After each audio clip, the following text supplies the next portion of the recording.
Hey guys, my name's Joe and welcome to the Gym Made Real Talk Show.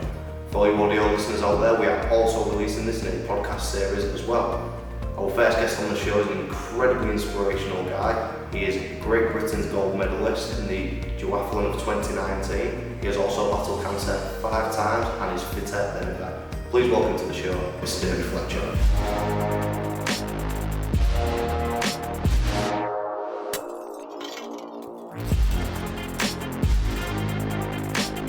So, before we jump into the interview, Dave, I'd love to congratulate you on winning your gold medal. That's awesome. That was Romania, and you come 5th the year before in the duathlon in Ibiza. Can you tell me a little bit about this? Yeah, I came in, it was my first time I've ever qualified, went to Ibiza last year, raced in my life, and I came 5th in my age group, first Britain. I never thought anything would get better than that. I knew I had to work out, I had to get about 2 or 3 minutes faster to get in the medals this year. Went to Romania with hope and dreams of getting a medal. That was what I'd been putting all year. Everyone knew that was my target. Been doing the little TT races and stuff like that, little local duathlons, practicing. And I went to there, absolutely smashed it, got a new PB in my first run and everything like that.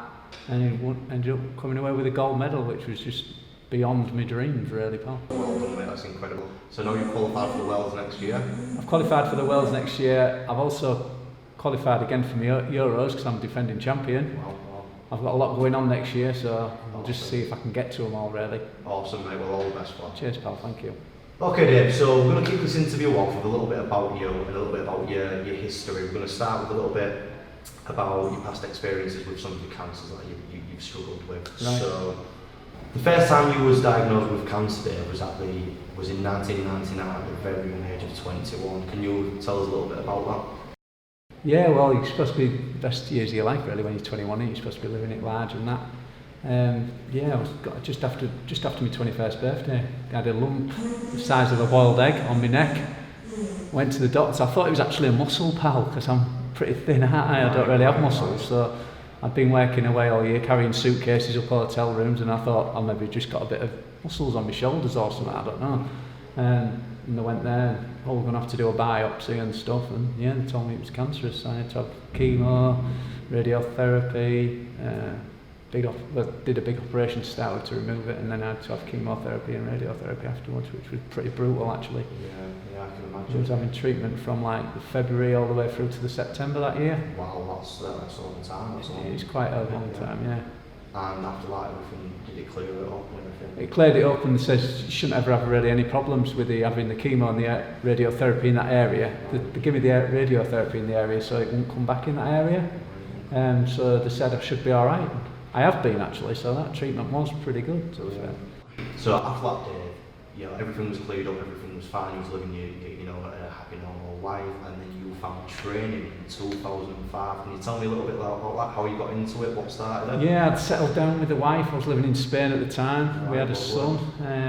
He was born in 2005 actually, and I'd started training to do a half marathon in Benidorm. I noticed the Benidorm half marathon. And was that to get away from them sleepless nights, was it? Or to get away from them? Yeah, maybe it was, pal.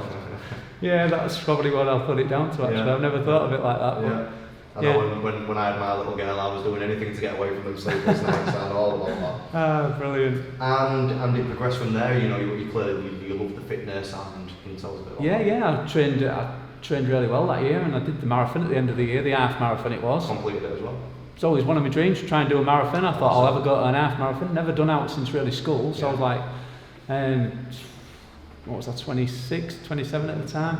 So that really got me back, and I did pretty well actually. I got a real good time, and I was like, I'm going to do that again next year, and just built from there really. And that's where you found your love for it. Yeah. Then that's where it comes from. Yeah. So I was living in Spain, and it was going really good. My fitness and health. So life was great. Then 10 years later, 2009 came, and you fell critically ill. Can you tell us a little bit about this and what happened? Yeah. I was getting pains in my stomach and everything, and I think I was putting it down to having greasy food sometimes, like bacon and egg sandwich, because I ate really healthy and everything, because obviously I was training and doing runs and stuff, and it felt like every time I had like a greasy sandwich, I was getting stomach pains and that. And that's what I put it down to, really. I came home one particular day from work and I was in absolute agony. I could have and breathing, it hurt to breathe. I was laying on the settee, I'm like, I can't hardly breathe. Angie, my wife, she rang up ambulance straight away. They came round, rushed me to hospital. I had a 11 centimetre tumour wrapped around my vena cava, vein and my kidney. And it was causing a big blood clot in my body, and they said if I hadn't been so fit and healthy, I would have probably passed away then. Wow. They gave me 24 hours where it was critical, like, whether I'd get through it. And I mean, that time of the year, August, I believe. Was it August? No. So this was in like the February. February. Yeah. Right, So okay. it started all kicked off in the February, and they said if I hadn't been so fit and healthy, I probably wouldn't have got through that 24 hours critical time. Really. That's incredible. So that just really goes to show, Dave, how being generally fit and generally healthy, it can be life-saving. Oh yeah. It can absolutely be life-saving. Well, that changed me that changed mentality as well. After I'd got through everything, and got through all the chemo, I had a big operation in August, caused like a 20 centimetre scar down my stomach. Wow, really? I was like, I've got to stay fit and healthy again. I've got to just keep staying fit and healthy and get as fit as healthy as I can. Just in case that happens again, do you know what I mean? It gives me the best chance to recover. And sorry, was you still in Spain at this time? I was still in Spain. What was that like? I mean, he was going through what was the chemo, and then presumably it was hard there. Well, when I got diagnosed, I got rushed to hospital. My mum and dad had to just drop everything in England, come over to Spain. My dad had to run the business that I was doing as a job, so he kept that ticking over to pay the bills because you don't get any help over in Spain. Right, yeah. So it was just all hands on deck with family really. Everyone was rushing over, and they helped me out for the full year. It took me like a year to recover body-wise, and then obviously I had another year mentally to recover from it all, which it really did knock me for six. And we ended up coming back to England after that in 2010 because we just wanted the help and support of family and that around us in case anything happened again, which obviously it has. So I suppose that must have took a real toll on you, thinking obviously having the cancer for the second time. You must have that thought. I was goose. I was goose for a year, mate. I'm such an outgoing person, but I was so in my own shell for a year afterwards. I had to go for some meetings and stuff to try and come out of it really. That's what I wanted to do, and I tried to push myself, but then you go to meetings and you see other people who are real struggling and you think, I've had cancer, yeah, but I can get over that and I can live a normal life again. So just do that. Don't keep thinking about the past. Get back on your health and fitness. Do stuff like that. And that's what pushed me, and them couple of meetings really did help me actually. Good, mate, good. And what meetings was these? Where was these? What was these? I went into Beverley a couple of times. You remember the organisation? No, it was just like mental health things and stuff like that, yeah. And that's brilliant, mate. I didn't talk in the meetings, I just listened to other people's stories, and I thought, do you know what? Maybe I'm not that bad. And it did, it just helped me so well. And I was on the sick at the time, and I had to go for an interview to see if I was able to work and that. So I went to the see him and that, and I was, I'm not great and all this, and they said, actually David, you're well enough to work. And you know, it was such a relief. I felt great being told I'm all right to go to work, and I think that's what I needed. I think I was living in that shell where I'm not well and I need to just not do anything. But then when I'm told, yeah, you can go and work, you're not going to get any, you don't need anything now. And it's like, yeah, I am all right. I can do it. Brilliant, and get on it. And that's what it was, mate. It did totally change me back and got me back to normal. Good, man. Good. Yeah. Good, that, mate. Cheers, mate. I hadn't talked about that really before, and it was real good, that. Right, so it was 2000. So that was like 2010. So the next thing for me. 2013 about you raising raising money for cancer research. Yeah. So after that, Dave, things was looking great. He was back. He was out of his shell. He was working again. He was presumably training again. Yeah, I'd started running again. I was working full time. I was looking after my family. That's what I wanted to do. Yeah. You know, getting fit and healthy. And then it was the Olympics. 2012 came along. And Bradley Wiggins won the Tour de France, which I've always followed the Tour de France, and my wife loves the Tour de France and stuff as well, so it's a good thing.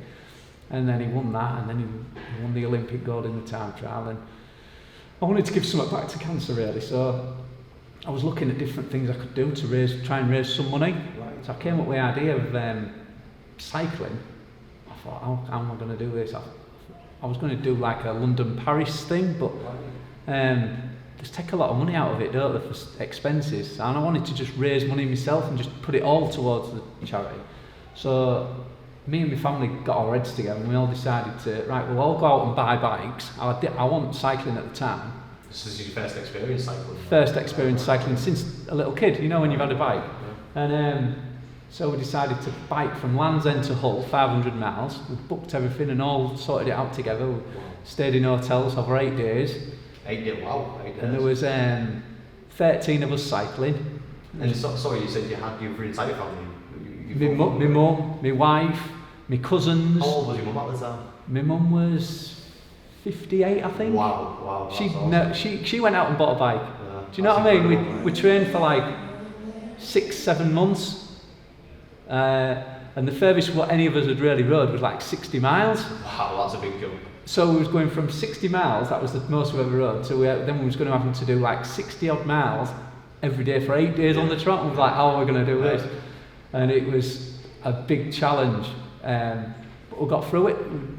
We all rode near enough the full amount. Awesome, mate. So we back up, and everybody's like, what a week that was, brilliant. We raised £13,000 for cancer research. It was just a magical week, and none of us ever forget it. It was the best week ever. We all achieved stuff we never thought was possible. And it did really, everyone was like, well, if they can do it, do you know what I mean? Everyone was like, you're going to do another one, we want to do it now, if you can do it, we can do it. Brilliant, I mean that's that inspirational. Yeah, that was class. If you can touch like people's lives like that and get people to help. It was mental, that, mate, it really was brilliant. Before we go any further, Dave, we are just going to jump into a little advert. Right. This production is brought to you by the gym-made clothing brand, who in 3 months' time, as of today, will be releasing their first product launch. If you'd like to know more about the amazing promotional giveaways that are coming up, as well as some awesome competitions, then please subscribe to our socials, which you can find at the end of the show, on our website or in the links below. So you've raised this amazing amount for cancer research, and I mean that's incredible. Well done to you and your family for that, especially your mum at 58, that's absolutely incredible. You've had a great year. You've raised a huge amount of money, and then I believe at the end of 2013, Dave, you noticed a scratch on your face that wouldn't heal. Yeah. Can you tell us a little bit about that? Yeah, I had like a scratch on my face. I think my son had scratched me on my face or something. You know, like play fighting or something. You get a little scratch. It was just something daft. It wasn't even.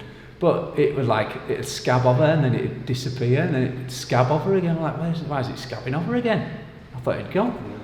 So you go to doctors, what's this all about? Oh, we'll refer you to the skin specialist, see if they know what it is. And we'll go from there, see what they say. All right then.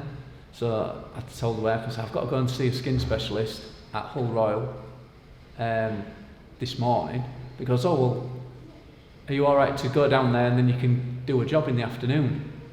I'm like, yeah, fine, I'm only going to see somebody. Well, that was pretty much my idea, to be fair. So I was like, yeah, we'll do that, work it round there and you can do that. So I'm just visiting the doctor. Yeah, you think you're just visiting the doctor. So I parked up pretty much outside the Hull Royal Hospital.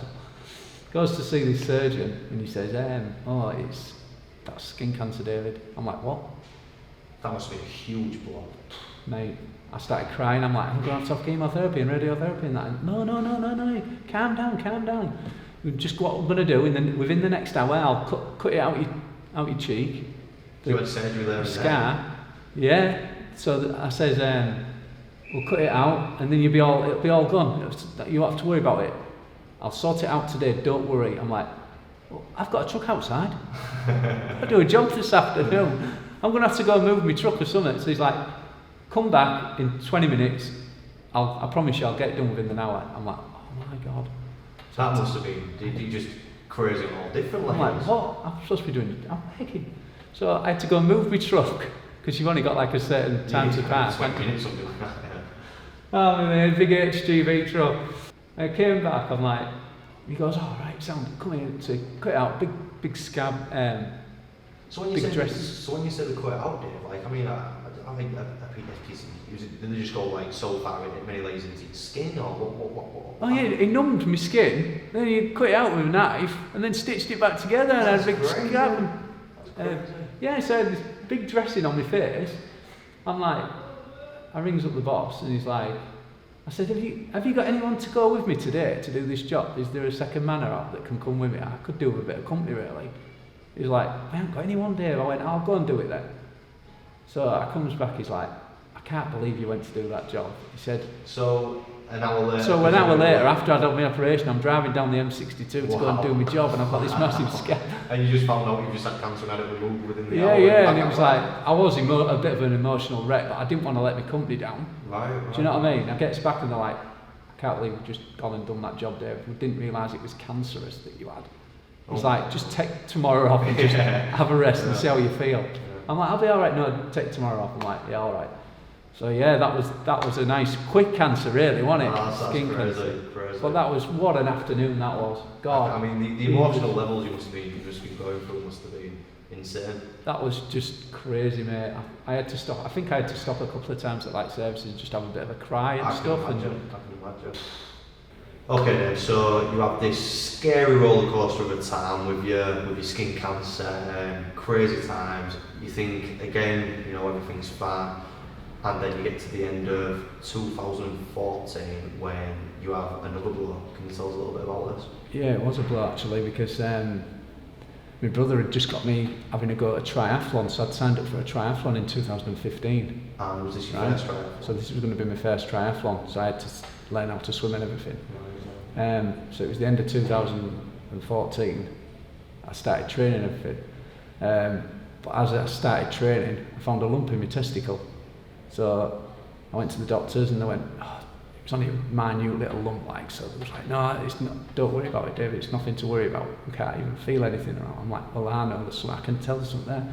Well, we passed this experience, we'll send you to a specialist at Castle Hill Hospital, see what they think. Went to see them, they was like, David, there's nothing there. I went, I'm positive, there's something there, I'm positive. I've got a... And this is after a second opinion? Yeah, this is after a second opinion. So they says, I'll tell you what, put your mind at rest, we'll give you a scan. We'll give you a scan, just to put your mind at rest. With your past history and everything you've had, we'll put your mind at rest. I'm like, thank you. The results have come back, Dave. How did you spot that? I'm like, well, I just knew something was there. And they're like, that's unbelievable. So I had to have, it was beginning of December of 2014. I had to have an operation to remove my right testicle. Couldn't barely walk for two weeks afterwards. Obviously, I was trying to train for a triathlon, but I knew that was in July anyway, so I knew I had a bit more time. So I didn't really. Do you want a bit of chemo? We're going to offer you a little bit of chemotherapy. It's only a 30-minute blast. I'm like, why do I need that? I know how bad it makes you feel. But if you do that, it'll stop it from coming back in that area. As we've took your testicle out, if it's caught anywhere, a bit of cancer, could have caught on anything, that if we give you a bit of chemotherapy, it would wipe anything out that's been caught, and it's just a precaution really. Like, let's go for it. Do you know what I mean? This is the third time now. May as well, for 30 minutes and feeling bad for 2 days after, I'll take it. So I had my 30-minute chemo, I goes into Castle Hill, and there's all these older people having the treatment and everything, and they're like, oh, are you only having 30 minutes? You're lucky, aren't you? I went, well, not really, this is the third time I've had cancer. And they're like, what? I'm telling them my stories, cheering everybody up on that. I came out there feeling really good actually, even though I'd had chemotherapy. I knew I'd cheered people up while I was having all the treatment, so it was quite nice really. 2 days after, I'm feeling terrible, and that was beginning of January, so I'm feeling real bad. I'm like, About a week later I started going back to work again. I was alright to go back to work then, but it was 19 days after my chemo that I did probably one of my hardest challenges ever. Because I'd been training for my triathlon, I'd been doing a bit of training, but because I'd been ill, I hadn't done anything for like 2 or 3 months. And I had the local 10-mile race to do in Ferriby 10. And sorry, this was 19 days after my chemotherapy. And you went and ran a 10 mile? Well, my aim was to try and run the 5 miles. My sister had stood at the 5 mile mark. I said, if I can get 5 miles in, I'm happy. You've achieved something incredible anyways. Yeah. I'm like, the furthest I've run is 2 miles in the last 3 months. I don't expect to run 10 miles. And I'm feeling bad, and I'm running slow and that, and which you're going to run slow, aren't you? Yeah, because I mean, you have just had a testicle and weird made you say. I know, yeah. So I'm running along, and gets to 5 miles, and my sister's there. She's like, "You all right? Do you want to get in?" I'm like, I need a drink now. So she's like, yeah, all right. So I have a drink and I went, I'm going to carry on. I'm going to do this. So I'm running along and I'm talking to a guy. You often start talking to people who you're running with. And he's like, how are you feeling? I'm really struggling, pal, to be fair. I said, I've just had testicular cancer. He's like, what? Yeah, I had chemo 19 days ago. He's like, what? So I've just got to get round. He went, mate, I'm going to stay with you and try and help you get round. I'm not bothered what time I get. Managed to get around that and I was like, how have I just done that? And that just drove me on then to keep going. I mean, first of all, let me congratulate, that's an incredible achievement, David, it really is. And I'd just like to know what was going through your mind. I mean, you must have, seriously been struggling with that run. How did you? I don't know how I did it. I really don't. Honestly, I take it having just that guy running next to you must have helped. Yeah. Obviously, like he was really encouraged me and kept me going and stuff. But to be fair, that last 6 or 7, and when I got to like 6 or 7 miles, I started getting into a bit of a flow, and I started picking it up a bit. And I actually overtook my brother-in-law and he's like, wow. I can't even beat you at your worst, Dave. What hope have I got? He's going. And I'm like, I can't believe I've just beat you at the 10 mile. Incredible, it was ridiculous, it really was. Incredible. You made this crazy decision to run this 10 mile 19 days after your chemotherapy. What was your family thinking and what did your family have to say about this? Well, the family know that I'm quite tight with money, and I'd already paid the entry fee, hadn't I? You know what I mean? So you've got to give it a go, haven't you? I like that. Brilliant. There was all there around the course, mate, just expecting me to have to stop, do you know what I mean? But obviously, I got to that finish and I was like, and everyone was like, I can't believe you've done it. And mate, I've got it down here that you did it in 1 hour 16. Yeah, was it about that? I knew it was about 1 and a quarter. So, yeah. 19 days after chemotherapy. Yeah, that's mad, isn't it? Incredible, mate. I tell you what, I won't be able to do that now. Incredible. Yeah, that's not bad actually, is it? And then, Dave, you went on to run your first marathon, I believe. Oh, did I? You did. Yeah, that year, right then. Yeah. Records, wow. Yeah. So I'd tried to run the marathon in April. Yeah. So I'd only had a couple of months training, hadn't I?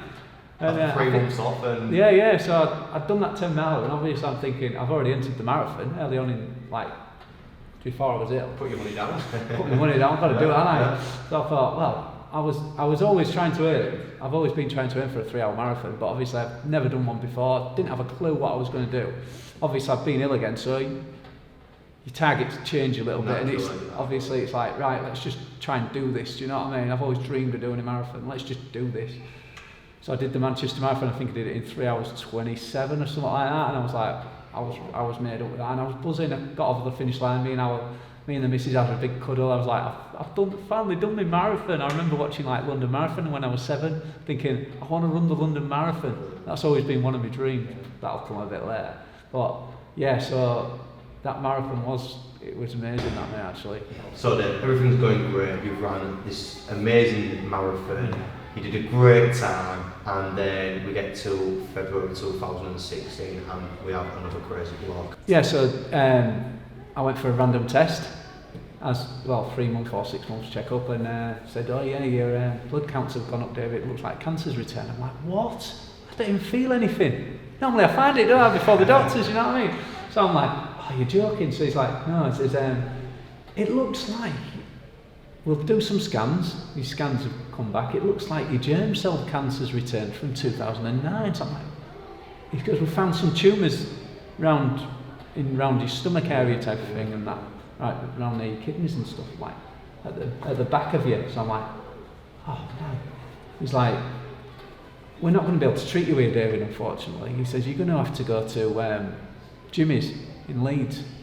We're going to have to refer you to Jimmy's and they're going to have to take care of this because I think your treatment's going to be pretty intense, like, yeah. So I'm like, oh, this was an absolute blow, like. So went there and he says, yeah, your germ cell cancer's returned. I don't know if we're going to be able to get rid of this now because it's come back again. Your body's now starting to get used to having chemotherapy, David, so I don't know if we're going to get rid of this cancer. So I'm like, bloody hell. I went, right, okay, well, we'll just have to give it a... He goes, you're going to have to stay over in Jimmy's, and you're going to be in it a week at a time, and then 2 weeks recovery, a week at a time, 2 weeks recovery, and it's going to go over like 12 weeks, 16 weeks, something, whatever it was. So I was like, wow, this is going to be harsh. So I started having my chemo in Jimmy's, and you're on drips for say 24 hours a day for 5 days it was, and each day you're just feeling worse, mate. Obviously, crazy. It was brutal, mate. Absolutely brutal. But each day I was determined to try and get out of bed, because most people after a couple of days are bedridden, they need the bedpans and that, and they can't even make toilet and stuff. And each day I was still trying to get out of bed and either try and walk around the ward if I could, or even just go to the toilet and back, or to the nurse's desk just so I'd got out of bed and just tried to do. And they're like, by the end of the week, they're like, how are you still getting out of bed? I went, I've got to just keep going, haven't I? I've got to keep going. It was like, no, it's just not right. I went, they're like, the doctor's like, because you're so fit and healthy, I think that's the reason why you're recovering and you're staying healthier than other people are. And I'm like, well, that's what I've been told before. And they're like, well, it must be, it's got to be the reason. So I had my chemotherapy, and they're like, your bloods haven't gone down, David. They stayed the same. Like, you're having a laugh. This must have been there. I mean, this was a massive blow. I'm like, well, what? He goes, well, we found a tumour in your neck. I'm like, what? There's a little tumour in your neck as well. It's spread a bit to your neck. I'm like, for God's sake. He goes, but that type of cancer that's in your neck doesn't really cause your blood counts to go down or up. It doesn't really affect that. So I'm like, so we don't know where the rest of the cancer is in your body. I'm like, oh my God. Like, from what we can tell you, you're never going to be able to get rid of cancer. It's going to be always around. I'm like, right, I went, well, we need to get rid of it. If we get all this out of the neck, and we can go from there. Yeah, but I don't think that's out to do with this was, in all the years I've been doing the doctors, I've been doctor, that cancer in your neck is a different cancer to what your bloods are showing. I'm like, well, we'll just have to go with it, won't we? We'll see what happens. So I had another operation in the October. Oh, I had a massive big operation in the August again, 30 centimetres down my front. Wow. Gone round into me, round my back, and took all different various little tumours out everywhere. And then that was when they said the tumour count was still up. I'm like, this is a bit of a blow, isn't it? So they did a big operation. They did an operation on my neck, which you might be able to see. Can you see it? Yeah. The scars have gone down quite a lot, because I've had a bit of cortisone injections on it to go down a bit, so. And they removed that, and then straight away my cancer counts started dropping, my blood counts, and they're like, I can't believe it, we've never known that before ever. So I couldn't really move my shoulder, beginning of October. I had this operation, and by the end of October, or the 27th or something, I only had one little plaster on my thing, but my shoulder couldn't really move properly. But I entered I managed to be able to do the 10k, local 10k, didn't I? I was like, I've got to try and do it. How long after your operation was this?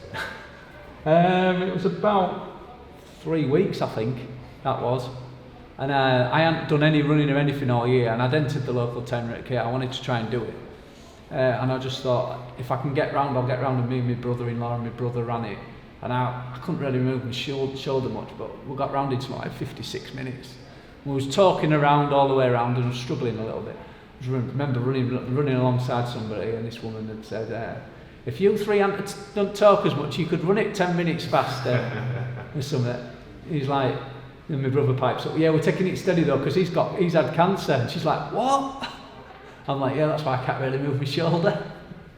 I mean, that must be a painful effort, surely. It was hard, and but it was brilliant, because that's my life, running and stuff, innit? And just being able to do something every day that you can do, it just makes you feel alive again, and just makes you feel like you're back alive, living again. So even though it was a lot slower than I would normally run, it was just a great feeling knowing I could be back out on the road and running. And I always try and have a target in my head when I'm ill, to try and recover. So have a goal. And I mean, that, just to cut in there, Dave, that's a great sentiment. I think that's such a huge part of anything in life surrounding, whether it's health, whether it's fitness, whether it's, you've got any type of mental issue. You've got a goal, something to focus on. I think that really. Oh yeah, you've got to have a goal, and you've got to be focused. You've got to stay positive, because as soon as the negativity comes in, it takes over your body and your mental health, like it did for me in 2009, 2010. But I've never let it happen again since, and I'll just keep that positivity. You see people having treatment when they're having chemo, and they do get negative, and I've seen people age over 10 years in a week just by having chemotherapy, and it just giving up. I think that's what it is. As soon as that negativity comes in, you are on a downward slope. I think you've really got to stay positive. And I'm so chuffed that it's your fitness. That's well, it is, because when I was having my treatment, I'm like, am I going to be able to run? I'm not going to be able to run the marathon in 2016, am I? Am I going to be able to do it in 2017? Well, I don't think so, David. Well, I'll just defer it for a year, and like, I think you need to concentrate on that, not your races. I'm like, look, this is the way I cope with it. I know what I'm doing. I've had this 5 times. I know what I'm doing now. And the nurses and doctors used to think I was a bit daft, but now they're just like, you're amazing. The way you're mental, the way you're like so positive and you focus on something, drives you on, and like, now I turn up there and they all come and see that's what I've done next and all this, and can't wait to go and show them the gold medal actually. I absolutely love the fact that you've been told you've got this serious cancer, you're probably never going to get rid of this cancer, it's not only got cancer but it's spreading, and all you're thinking about is winning your next marathon. Yeah, when I can do my next race and I can feel alive again. Crazy. Yeah, get through it. Brilliant. I just have to think, like, when I've been ill, I just think, oh, well, it's 6 months where I can't do it. I'll wipe that out, concentrate on the 6 months after. What can I do in that next 6 months? Yeah. But mate, thank you for taking your time to be with us. Cheers, pal. Thank you for really incredibly inspirational person, and honestly, I think what you're doing is incredible. I think you're helping a lot of people, so it's just genuinely thank you. Well, my motto, mate, is that I've got to give others hope. And all these last, like, say, 8 years, 9 years, I've always thought I've got to give other people hope who've had cancer. And I try and do it as much as I can, try and give everybody hope as much as I can, really, when you're feeling down and you don't think you can recover. And I'm like 42 now and I'm getting PBs all the time, so obviously you can recover. But I've come back from winning the gold medal and people are like, I've already started training now for next season because you can do it, so we can do it. And it's like, now I'm not just giving people hope who've had cancer or been ill, I'm just giving everybody hope who do anything, so it's even better. Well done, mate. Incredible guy. Thank you, mate. Thank you.